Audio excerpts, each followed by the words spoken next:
কি হয়েছিল এর? জোরে বলবে একটু। কি হয়েছিল সমস্যা? পেটে ব্যথা।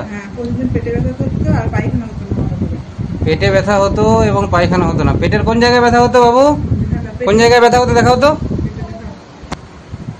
Pen over the umbilicus or all around the umbilicus. Pain all around the umbilicus which aggravates after taking food. খাওয়ার পর ব্যথা বেড়ে যেত না? তার সঙ্গে স্টুল ইরেগুলার অ্যান্ড হার্ড, পায়খানা অনিয়মিত হতো এবং শক্ত হতো। তার সাথে পায়ে ব্যথা, সোজা হয়ে বসো, পায়ে ব্যথা। তো এবারে বলো এই ওষুধ খাওয়ার পর কেমন আছো এখন?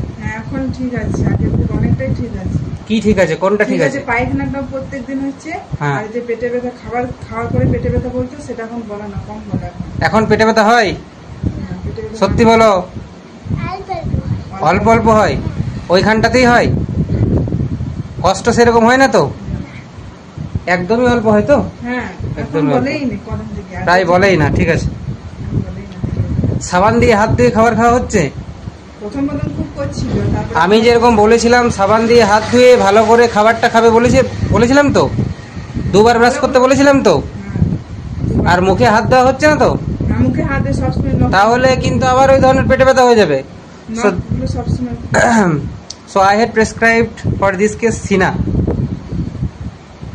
কৃমি ডায়াগনোসিস করেছিলাম। কৃমির জন্য জেনারেলি এই ধরনের বাচ্চাদের পেটে ব্যথা হয়, গ্যাসের জন্য হয়, কৃমির জন্য হয়, এবং মোস্টলি মেজেন্ট্রিক লিম্ফ গ্ল্যান্ডগুলো যেগুলো পেটের আশেপাশে, আম্বিলিকাসের আশেপাশে রয়েছে, সেই জায়গাতে যদি অ্যাডিনাইটিস হয়ে যায়, ফুলে যায়, সোয়েলিং হয়ে যায়, তাহলেও কিন্তু ব্যথা হয়। তাহলে মোস্টলি বাচ্চাদের ক্ষেত্রে গ্যাসের জন্য পেটে ব্যথা,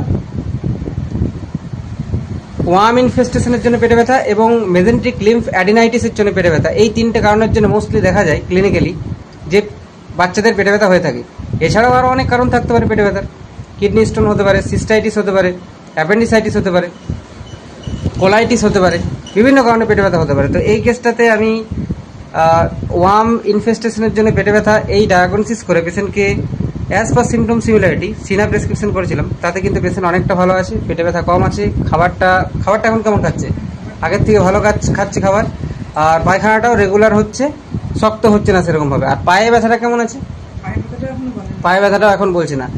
তো সবসময় হোমিওপ্যাথিতে বলা হয়েছে homeopathy treats the patient not the disease. This is the theory of homeopathy or this is the principle of homeopathy. According to the symptom similarity, if we treat a patient, definitely all the problems must gone. যদি symptom similarity অনুযায়ী পেশেন্টকে treat করা হয় তাহলে যে কোনো সমস্যা থাক না কেন, শুধুমাত্র পেটে ব্যথা ছিল না, পায়খানার সমস্যা ছিল, সাথে পেশেন্টের খিদে কম ছিল এবং পায়েও ব্যথা হতো, এই সমস্ত কমপ্লেনগুলো কিন্তু পেশেন্টের সাবসাইড হয়ে গেছে বা অনেকটাই কমে গেছে, বা নেই বললেই চলে। তো patient irritable mentality, heat desire এবং অবস্টিনেট, সাথে এপিটাইট লো, পেশেন্টের উল্টোপাল্টা খাওয়ার একটা প্রবণতা ছিল, এই সিমটমসগুলোর উপর ভিত্তি করা আছে। দাঁতে আওয়াজ, দাঁত কিরমির করা, এগুলো কিছু ছিল আগে? রেগে দাঁত কিরমির করতো। তো এই সিমটমসগুলোর উপর ভিত্তিতে আমি পেশেন্টকে সিনা 200 দিয়েছিলাম। 8 আগস্ট দিয়েছিলাম সিনা 200 10টা ডোজ, এবং 24 আগস্ট দিয়েছিলাম সিনা 200 10টা ডোজ। আজ 10 সেপ্টেম্বর, আজকে স্যাকলেক দেবো ঠিক করেছি। তো এই হচ্ছে একটা ফলো আপ কেস, আশা করি এটা থেকে শিখতে পারবে। Thank you.